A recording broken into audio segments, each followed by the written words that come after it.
Ibrahim Traoré sat alone in the quiet evening light, the air heavy with the scent of rain-soaked earth and fading sunlight. The streets of Ouagadougou hummed faintly in the distance, a mixture of bustling life and restless whispers of a nation in transition. But Ibrahim's mind was elsewhere, tangled in memories that refused to let him rest. Could a single phone call from a friend long gone change the course of a man's life?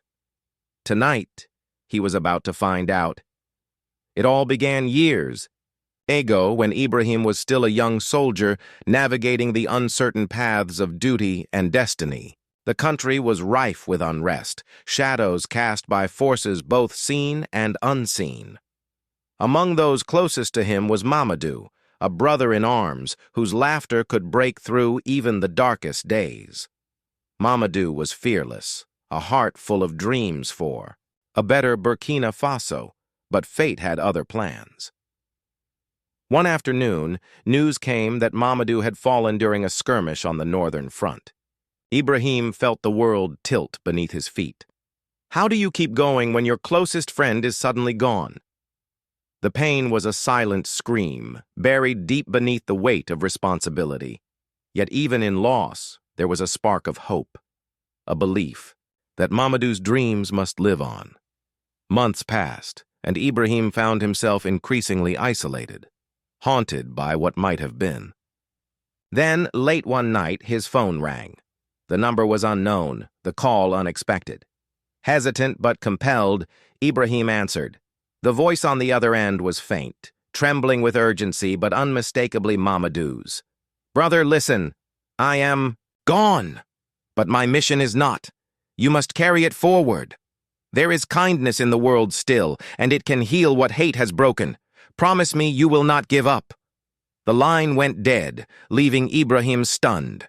Was it a trick of grief, or some strange, lingering echo of his friend's spirit? The message struck something deep inside him, a call to action wrapped in the warmth of hope.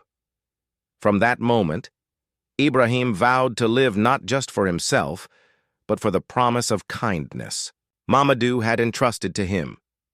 The days that followed tested Ibrahim's resolve. The country's wounds were raw, distrust and hardship everywhere he looked. But he began small, extending compassion where it was least expected, to a weary mother, waiting in line for water, to a child afraid of the violence outside their door. These acts were quiet, almost invisible, yet each one lit a small flame in the hearts around him. One morning, as the sun cast golden rays over the marketplace, Ibrahim helped an elderly man who had stumbled, steadying him with a gentle hand. The man's eyes filled with tears, gratitude overflowing. "You remind me of my son," he whispered. "Kindness like yours gives me hope." Can you imagine how Ibrahim felt in that moment? A surge of connection, proof that even the smallest kindness could ripple through despair, binding people together in ways words alone never could. But Ibrahim's journey wasn't without obstacles.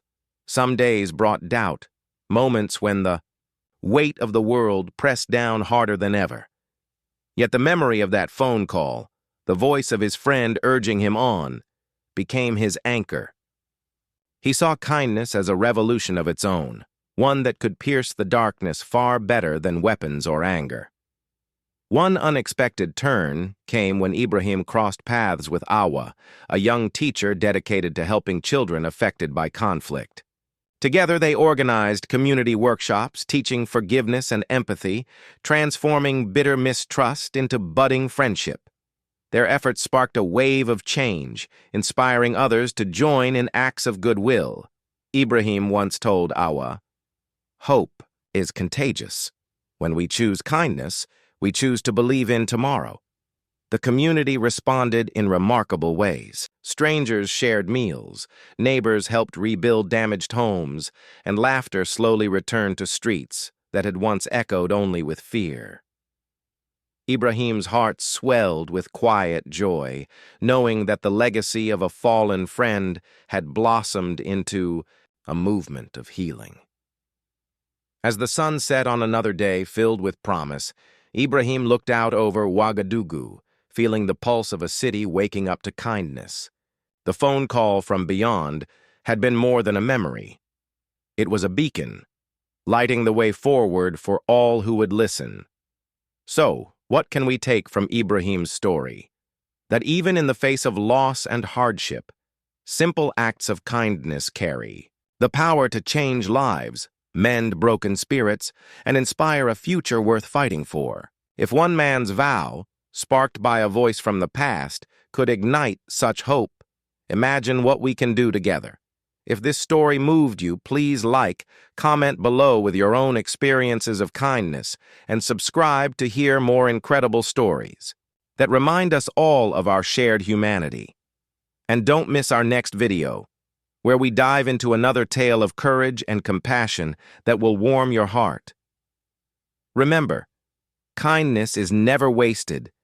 It is the light that guides us home.